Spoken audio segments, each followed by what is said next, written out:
તો વાત કરીએ ડભોઈની, તો ડભોઈમાં પ્રવેશોત્સવ ઉજવવામાં આવ્યો કે જ્યાં તાલુકામાં 3 દિવસમાં 244 શાળા પ્રવેશોત્સવ કે જ્યાં બાળકોને પ્રોત્સાહિત કરવા વાલીઓ કાર્યક્રમમાં હાજર રહ્યા કે જ્યાં ધારાસભ્ય શૈલેષ મહેતાની ઉપસ્થિતિમાં કાર્યક્રમ, ત્યારે 93 લાખના ખર્ચે નવનિર્માણ શાળાનું લોકાર્પણ કરવામાં આવ્યું. ગામમાં 2000ની વસ્તી છે, 180 જેટલા વિદ્યાર્થીઓ આ શાળામાં ભણે છે.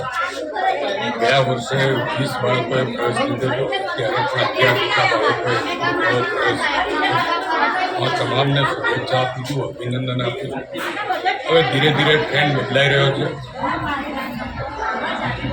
ખાનગી શાળાઓમાંથી સરકારી શાળાઓ તરફ વાલીઓ પણ આકર્ષાઈ રહ્યા છે અને પોતાના બાળકોને સરકારી શાળાઓમાં અભ્યાસ માટે મૂકી રહ્યા છે.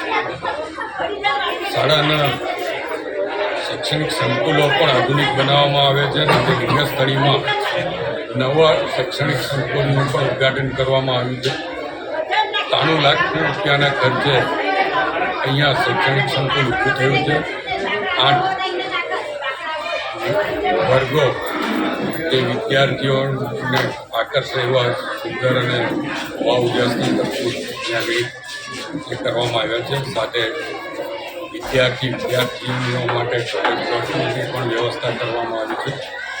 વિદ્યાર્થીઓ રમી શકે એટલે રમતગમતના ગ્રાઉન્ડની જગ્યા પણ અહીંયા ચૂકવવામાં આવી છે અને શિક્ષકો પણ અહીંયા સારી રીતે શિક્ષણ આપી રહ્યા છે. ગામના લોકોને પણ એમનાથી સંતોષ છે. ગામના લોકોના સાથ સહકારથી આ પ્રવેશોત્સવ ઉજવવામાં આવ્યો છે. ત્યારે હું આપના મારફત પણ તમામ જે વાલીઓ છે એમને વિનંતી કરું છે કે પોતાના બાળકને ભણવા તરફ આકર્ષે. સરકાર તરફથી આ વખતે 33,000